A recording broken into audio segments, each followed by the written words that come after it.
Muito bem, nós estamos recebendo aqui nos estúdios do Blog Notícias Pentecoste, aqui na TV Legnas, o professor Valdeni Cruz. O professor Valdeni é um professor vocacionado aqui da Rede Pública de Pentecoste e está hoje à frente do Sindicato dos Servidores Públicos Municipais. Professor Valdeni Cruz, que é um defensor assíduo dos direitos trabalhistas e, como tem se visto ultimamente, parece que a administração construindo o futuro e quer tolher esse direito já conquistado. Professor, boa tarde, seja bem-vindo ao nosso blog e o senhor fique à vontade. Como é que está acontecendo com essa gestão? O pessoal parece que está todo mundo meio doido, né? Bem, Zé Alegre, a gente costuma... Primeiro, boa tarde a todos. Quero agradecer aqui a oportunidade de poder estar nas suas mídias, poder falar com os servidores municipais de Pentecoste e a sociedade como um todo que está sempre acompanhando o seu trabalho.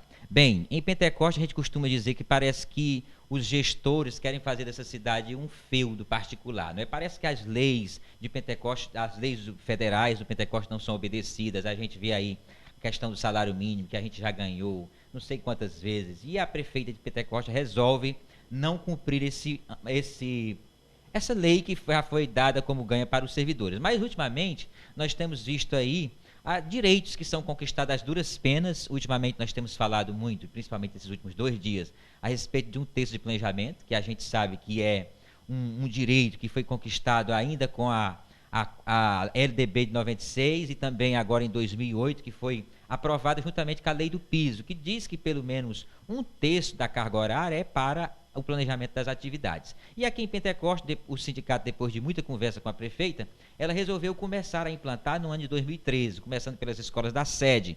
E em 2014 deveria ter sido universalizada para todas as outras escolas, porque a gente entende que é justo que todos os professores tenham esse texto de planejamento para melhor preparar as suas aulas para poder dar melhores resultados. Para surpresa nossa, não tendo sido implantado totalmente em 2014, em 2015, quando nós começamos a trabalhar, houve essa tentativa de já tirar um texto de planejamento no começo do ano, em 2015.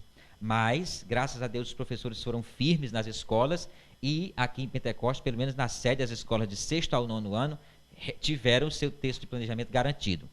E a gente estava lutando, já conversando, inclusive no dia 31 de agosto, nós estivemos junto da promotoria, pedindo ao promotor que intervisse nessa situação, porque nós víamos como um desrespeito, como uma discriminação, enquanto que os professores da sede tinham direito a um texto de planejamento, o pessoal da zona rural e os professores da educação infantil não têm esse direito. O que acontece? O pior de tudo, que você vai entender agora, e o professor que está do outro lado do computador, e também as pessoas que moram fora dessa cidade, o que ocorre aqui?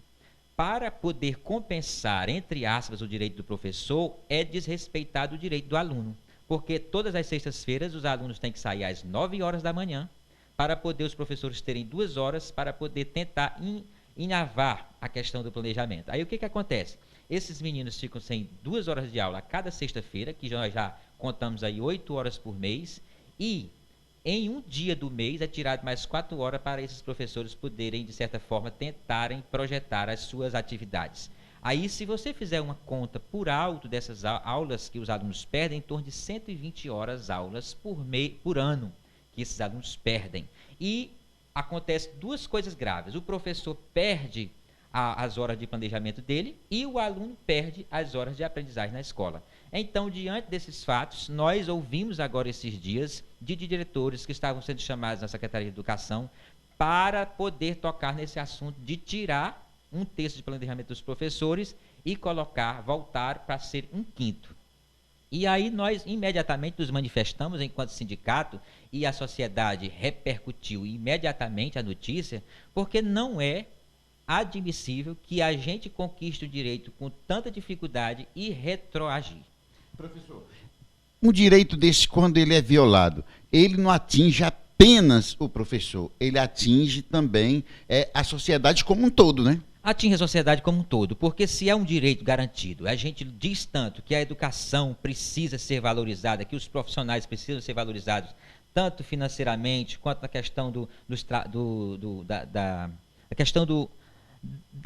local onde ele trabalha, dos recursos para que ele possa trabalhar bem, de repente você percebe que é tirado aquele direito do professor de melhorar as suas atividades, de estudo, de planejamento, de poder elaborar um projeto. E isso, se for tirado esse 1/3, quer dizer, nós vamos ter aí uma perca da qualidade do trabalho do professor, porque o professor fica sobrecarregado. Aí por isso que nós tínhamos antigamente, o professor tinha que levar uma pilha de trabalho para casa, ele já não ganha por isso, e aí nós vimos um desrespeito. E por causa disso, nós estamos convocando a todos os professores que resistam a este desrespeito, a esta imoralidade. E o pior de tudo, Zé das Legnas, a gente pensar que uma atitude como essa é pensada pela prefeita municipal de Pentecostes, que é professora. Do Partido dos Trabalhadores. Partido dos Trabalhadores, que é advogado, uma mulher que entende das leis, que sabe que é um direito conquistado, que o Supremo Tribunal deu a constitucionalidade, porque pelo menos 5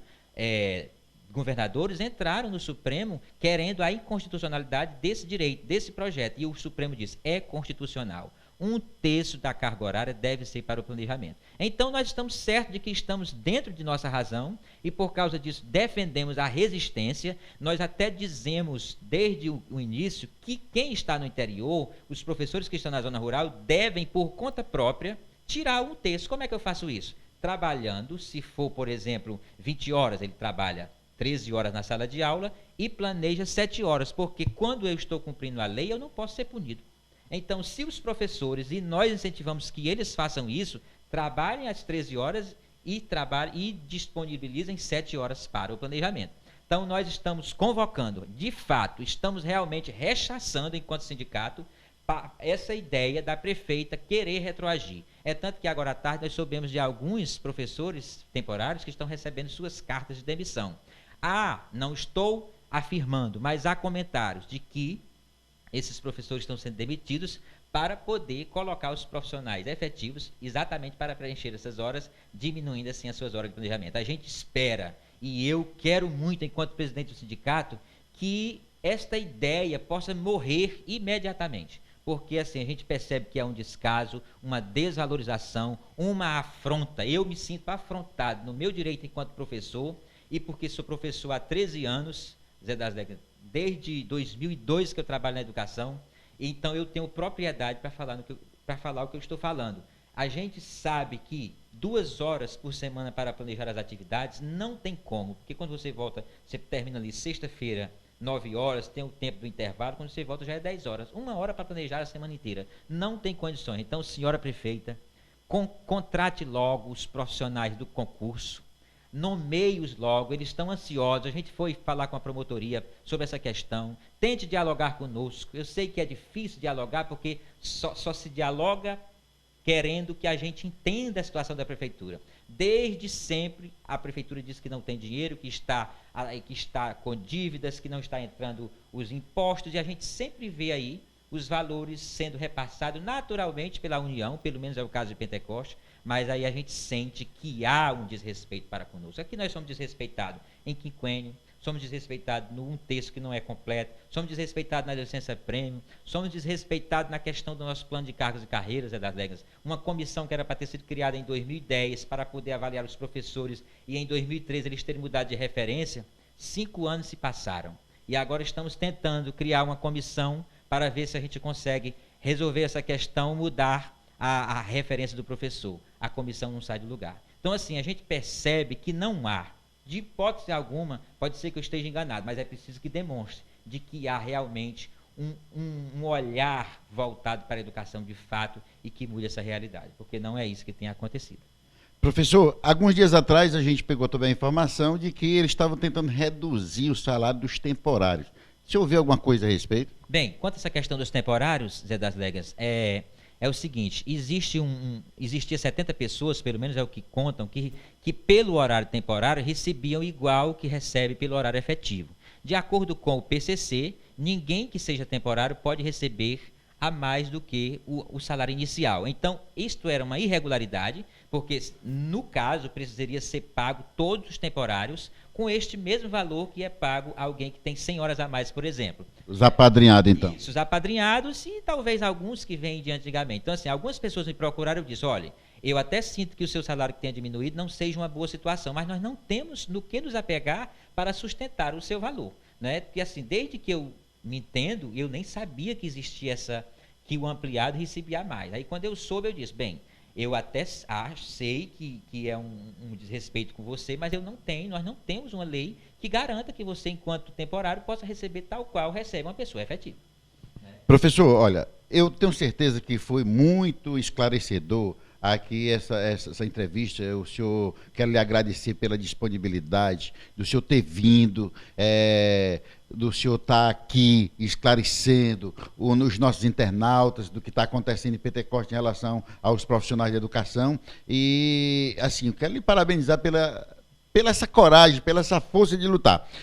O senhor fique à vontade, professor, para finalizar a nossa entrevista, fique à vontade para responder alguma coisa que eu não tenha lhe perguntado. Bem, primeiro eu quero agradecer mais uma vez a oportunidade de estar falando aqui com os internautas e ao mesmo tempo dizer que enquanto presidente do Sindicep, não estou aqui para ter mérito, para se sentir uma autoridade, nada disso. Estou aqui porque numa situação extra do sindicato, foi a pessoa que a diretoria viu que poderia assumir no momento. E eu disse para todos eles, caso eu não consiga contribuir com nada, não há nenhum interesse meu de querer ficar eternamente lá, entrego o cargo naturalmente. Mas enquanto eu tiver, e o que eu puder fazer, a gente vai fazer. E a outra coisa, dizer para a senhora prefeita, porque ela sabe disso, não porque eu estou dizendo aqui na mídia, que eu tenho um respeito enorme por ela, continuarei a respeitar, bem como todos os secretários, tenho uma relação de amizade com todos, converso com qualquer um deles por aí. Uma vez viram uma diretora do sindicato tirando uma foto com o secretário de Finanças e alguém fez umas críticas redondas e eu disse, olhe, pois eu, no dia que me tornar ou for alguma, não,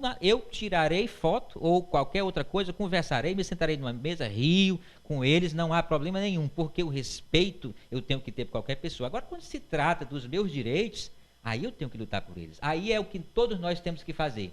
Você, professor, que está aí do outro lado desse vídeo, que vai ver, tome coragem, use da sua capacidade de pensar, use do seu direito de lutar, porque ninguém vai dar os seus direitos de graça, e você sabe disso. Você sabe que muitas pessoas tiveram que pagar um preço muito alto para que eu pudesse estar e o Zé das Letras agora, olhando para uma Câmara como essa, ter coragem de falar para o Brasil, para onde quer que você esteja. Mas isso é preciso, não porque a gente é valente, mas porque a gente sabe que a Constituição nos garante esse direito da livre expressão. E dentro da livre expressão, nós devemos lutar pelos nossos direitos. E você que está aí do outro lado, lute pelos seus direitos. Lute por aquilo que já está garantido. Não é nem por algo que a gente precisa conquistar. É aquilo que é negado, Zé. Já é direito nosso e é negado. Então, desde já, muito obrigado. Nós estamos na luta. Procure o Sindicep, procure essa diretoria para que a gente possa conversar. Eu sempre digo, o sindicato não faz milagre. O sindicato é um representante legal que vai junto com você. É tanto que nós entramos pelos concursados agora com uma representação, Zé. Eles não são nem filiados, mas nós dissemos, vamos trabalhar por eles também, porque nós somos a sociedade. E enquanto sociedade, não vamos permitir que os nossos direitos sejam manipulados, que alguém que está no poder por um pequeno período de tempo consiga nos enganar, consiga querer nos dominar. Nós não somos manipuláveis e nem domináveis. Nós somos a força desse país e é a sociedade que bota e que tira. E você, servidor, sabe que antes de entrar um político e depois dele você continuará. Muito obrigado a todos. Obrigado, viu, Zé? Olha aí, depois dessa explanação do professor Valdeni, eu só tenho para dizer uma coisa. Muito obrigado, professor. Você disse tudo que muita gente tinha coragem de dizer, tinha vontade de dizer e não teve oportunidade ainda e não teve coragem. Estamos aqui, Zé da Legna, o blog Notícias de Pentecoste.